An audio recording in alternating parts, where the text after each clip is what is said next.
بہت بہتر سر. قرآن کی سورہ الاعراف ورس 179 میں اللہ تعالیٰ فرماتے ہیں کہ ہم نے جن و انس کی اکثریت جو ہے وہ جہنم کے لیے بنائی ہے. تو اس پہ تھوڑی سی روشنی ڈال سکتے ہیں آپ؟ آراف میں اللہ تعالیٰ نے سورہ آراف میں کون سے آیا؟ ورس 179 ہے سر، اگر میں غلط نہیں ہوں. آراف 179. آراف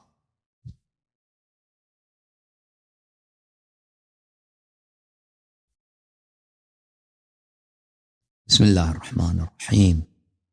وَلَقَدْ ذَرَعْنَا لِجَهَنَّمَ نہیں، وہ نہیں بولا کہ اکثریت، بہت سارے جن و انس کو ہم نے جہنم کے لیے خلق کیا ہے، ٹھیک ہے نا. لَهُمْ قُلُوبٌ لَا يَفْقَهُونَ بِهَا، ان کے دل ہیں لیکن یہ اس دل کے ساتھ سمجھتے نہیں. ان کے آنکھیں ہیں، اس آنکھوں کے حق کو نہیں دیکھتے. ان کے کان ہیں لیکن بات کو نہیں سنتے. جو آپ نے جو اکثریت کو بولا وہ اکثریت نہیں ہے، اس میں بہت سارے ہیں، اس میں بہت سارے.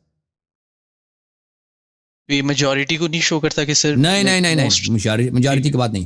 وَلَقَدْ ذَرَعْنَا لِجَهَنَّمَ كَثِيرًا مِنَ الْجِنِّ وَالْإِنسِ، بہت سارے کا مطلب اکثریت نہیں ہے. مثلا پاکستان میں دیکھیں بہت سارے چور ہیں پاکستان میں، ٹھیک ہے نا. میجورٹی تو چور تو نہیں ہے نا، یا میجورٹی چور ہے پاکستان؟ نہیں میجورٹی چور.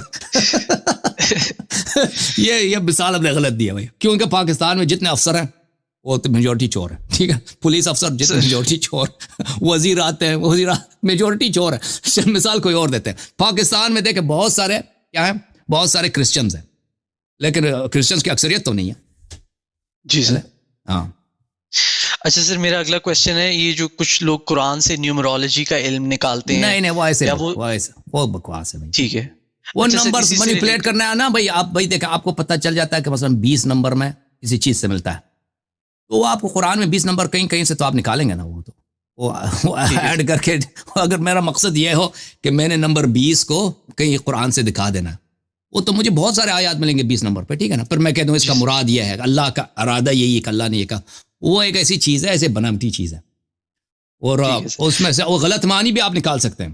جو قرآن کا مخالف ہو نا، کہ وہ کہتے کہ بھائی نمبر کے حساب سے میں کوئی غلط، وہ بھی آگے پیچھے کر کے، کیونکہ میتھ آپ کے ہاتھ میں، کیلکولیٹر آپ لے لیں، اس میں نمبر 15 یا نمبر 16 حروف کے حساب سے کوئی چیز بھی بنا سکتے ہو تم، ٹھیک ہے نا.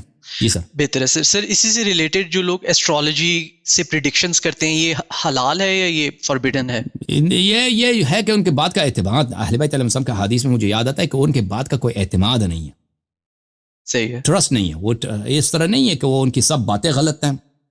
ان کی یہ سحر بھی نہیں ہے نا، جو ایسٹرالوجی ہے سحر نہیں ہے، یہ جادو نہیں ہے، جادو حرام ہے. لیکن یہ ان کے باتوں کا ٹرسٹ نہیں ہے کہ یہ جو کہتے ہیں، بہت دفعہ ان کی باتوں کا غلط مفہوم نکلا. یہ کوئی چیز پریڈکٹ کرتے ہیں، غلطی کا ہوتی ہے ہم سے، تو ان کے باتوں پہ کوئی اعتماد نہیں ہے. بہتر ہے سر. سر آپ کے انگلش چینل پہ ابھی تک کوئی اپڈیٹس نہیں آئیں، اور اسی کے حوالے سے ایک ڈینیل حقیقت جو ایک انگلش کے بہت بڑے ڈبیٹر ہیں، وہ اہل تشیع سے سنی میں کنورٹ ہوئے، ان سے اگر کبھی آپ کیا نام ہے رکھ سکیں. اور آپ کے ڈینیل حقیقت جو سر یو ایس کے ہیں، ایران سے آئے ہیں سر، بہت بڑے ڈبیٹر ہیں. اور جی سر. جی مجھے نہیں معلوم، بہرحال بہت سارے ہوتے ہیں ایرانی فراڈی ہوتے ہیں. وہ ایرانی ہوتے ہیں، وہ کہتے ہیں ہم شیعہ سے ہو گئے. وہ شیعہ نہیں ہوتے. ایران میں مخالفین بھی بہت ہوتے ہیں، وہ ایسے جھوٹ میں اعلان کرتے ہیں کہ ہم شیعہ تھے، وہ ہو گئے. ایرانیوں میں آپ کو پتہ ہے، ایرانیوں میں بہت سارے ایتھیسٹ ہیں، بہت سارے دین کے دشمن ہیں. اور جو سعودی عرب ہے وہ بھی ایران والوں کے لیے بہت پیسے خرچ کرتا ہے، بہت زیادہ. یعنی ایران میں ایرانی چینلز کے لیے جو دین کے مخالف ہوں، بہت ان کو پیسے ملتے ہیں. اور اس شخص کو میں نہیں جانتا. بہرحال وہ پاکستانی علماء سے زیادہ عالم نہیں ہے، ٹھیک ہے نا. وہ انگلش والے ان کو اتنا نہیں آتا، اتنا تکڑا آپ کے پاکستانی علماء ہیں یا عرب علماء. یہ تو انگلش اسپیکنگ والے نوجوان ہیں، ان بیچاروں کو کیا آتا ہے. یہ ابھی اور یہ لوگ جب ہم انگلش میں جاتے ہیں تو یہ سب بھاگ جاتے ہیں نا، آگے کوئی نہیں آتا. ہم نے ان کو بہت دفعہ دعوت دی ہے. انگلش اسپیکنگ جو علماء ہیں، جو اسکالرز ہیں، جو ڈیبیٹرز ہیں، وہ کوئی سامنے نہیں آتا. وعدہ کرتے ہیں پھر بھاگ جاتے. ٹائم ہمارا بہت زیادہ ہوتا ہے اس میں، ٹھیک ہے نا. تو آپ کے چینل انگلش چینل پہ اپڈیٹس نہیں آ رہی، آگے آپ بنائیں گے؟ وہ میں کرنا چاہتا ہوں، میری بڑی تمنا ہے کہ میں انگلش میں ریگولر پروگرام کروں.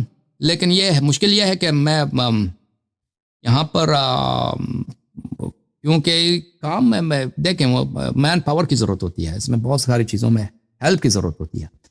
اور یہ لوگ جو ہے نا، ہمارے جو پروگرامز اردو وغیرہ میں، فارسی وغیرہ میں ہوتے ہیں، اس میں بہت ٹائم لگتا ہے. اور پھر ہمارے پاس اتنا ریسورسز نہیں ہے.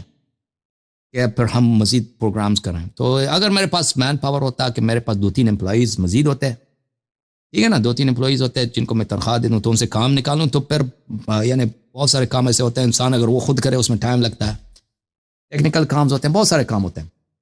لیکن اگر انسان کے پاس کارندے ہوں تو آپ ان کو ڈیوٹی دیتے ہیں کہ آپ تم یہ کرو, پھر انسان کا اپنا ٹائم بچ جاتا ہے نا, پھر انسان کا اپنا ٹائم جب کلیئر ہو جاتا ہے تو پھر آپ اس کو کسی اور چیز میں ڈال سکتے ہیں. تو مشکل یہ ہے فی الحال. سر یہ جس طرح انجینئر علی مرزا صاحب ہیں, ان کی اتنی بڑی فالوئنگ ہے, آپ انہیں کب سے دعوت دے رہے ہیں, اور اب تو یہ مان بھی گئے ہیں کہ مثلا آپ کی کچھ باتیں صحیح ہوں گی, انہوں نے کچھ اس طرح سے بھی باتیں کہی ہیں, تو سر یہ جو آپ کے سامنے آ کے ڈیبیٹ نہیں کرتے, اپنے عقائد کا دفاع نہیں کرتے, تو یہ کل کو اللہ پاک کے سامنے کس طرح سے اپنے عقائد کا دفاع کریں گے کہ اتنی بڑی تمہیں فالوئنگ دی تھی اور تم. بالکل بالکل, وہ کم از کم کہہ دیں نا کہ میری کچھ باتیں ہیں, جو باتیں غلط ہیں اس کو چیلنج کرو نا. بالکل سر, بالکل. وہ بھی منافقت کر رہا ہے کہ اس کی کچھ باتیں صحیح ہیں, اور جو باتیں غلط ہیں اس کو تم آگے وہ کہہ دو. بہت آسان ہے کہ بھائی آپ نے یہ جو 10 باتیں بولے ہیں اس میں سے 5 کے متعلق میں کچھ نہیں کہتا, بھائی میں صحیح, جو 5 غلط ہیں اس میں آپ کو چیلنج کرتا ہوں, یا باتیں غلط ہیں اس بنا پر غلط ہے, اس پہ جواب نہیں دیتا. تو یہی بات ہے نا کہ دیکھیں باطل جو ہے نا, باطل کا بتلان بہت واضح ہوتا ہے, اور باطل کے پاس کوئی جواب نہیں ہوتا یہ کہ ابھی دنیا میں کیا کریں گے, آخرت میں کیا کریں گے. ٹھیک ہے نا, بالکل بات آپ کی صحیح ہے. جو انسان کے پاس عذر نہیں ہے, دیکھیں اللہ تعالیٰ حجت تمام کر دیتا ہے, اللہ تعالیٰ حق کو واضح کر دیتا ہے. اور جو انسان کے پاس زندگی بھی محدود ہے, بھائی کچھ سال ہیں ہم دنیا میں ہیں, پتہ نہیں کب ختم ہو جائے گا, پھر قیامت ہے, پھر مرنا ہے, پھر قبر ہے, پھر قیامت ہے, پھر حساب ہے, پھر کتاب ہے, پھر جنت ہے, پھر نار ہے. تو اس کا کیا جواب دیں گے جو لوگ اس بات کی پرواہ نہیں کرتے نا, وہ ان کے پاس کوئی لاجیکل ریشنل جواب کچھ نہیں ہے. اگر میرے پاس مین پاور ہوتا کہ میرے پاس 2-3 امپلائیز مزید نہیں, یہ پتہ نہیں کہاں سے آ گیا بھائی, دوسرے آدمی کو دے دیا, اب بیچ میں آ گیا بھائی, پڑ گیا. تو بہرحال جو آدمی اس طرح کرتا ہے نا, ہاں عباد الرحمان صاحب واپس آ گئے, اب عباد الرحمان صاحب ہیں, کنٹینیو کریں, کوئی لیلٹین لگا دیں بھائی, لائٹ نہیں ہے. تو عرض یہ ہے کہ انسان اگر حق کو نہیں مانتا تو اس کے پاس کوئی عذر نہیں ہے. یہ نہیں, دیکھیں گناہ کا راستہ, انکار کا راستہ, یہ اس کی کوئی ریشنل ایکسپلینیشن نہیں ہے, یعنی اس کی کوئی منطقی توجیہ نہیں ہے. جو شخص مثلا رسول اللہ صلی اللہ علیہ وسلم کو رسول نہیں مانتا, اس کے لیے ثابت بھی ہو چکا ہے, نہیں مانتا, لازمی بات ہے وہ بہت ہی ملعون آدمی ہے, وہ بہت ہی بدبخت آدمی ہے. جو ہدایت کے راستے کو چھوڑ کے ضلالت کے راستے پہ جاتا ہے, وہ اس کا کام منطقی ہے. بالکل ہم اور آپ جب گناہ کرتے ہیں, اپنے آپ کو دیکھیں نا, میں مثلا ہم اور آپ جب کبھی نماز نہیں کوئی نہیں پڑھتا, ابھی رمضان کا روزہ نہ رکھیں, ٹھیک ہے نا, تو یہ کوئی اچھی بات ہے؟